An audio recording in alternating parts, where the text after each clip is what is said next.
tem certos cuidados básicos ali, se tu tiver, tu percebe antes do problema, né? E tem algumas peças que são baratas, por exemplo, atomizador. Atomizador roda ali mais de 5.000 RPM. Então ela é uma peça de desgaste que eu tenho que ter uma reserva. Mesmo na garantia, é bom ter uma, entendeu? Né? Eu posso mandar um motoboy, mas aí você troca no campo ali, resolve, não para a aplicação, não perde a cauda. Tu tá no teu último tanque e para um motorzinho, ele é um motor que custa R$2.000.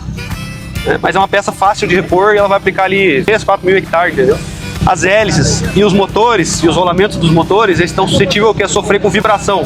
Quando é que a hélice começa a vibrar? Por exemplo, ali tem umas hélices que não estão muito apertadas, mas não está frouxo ainda.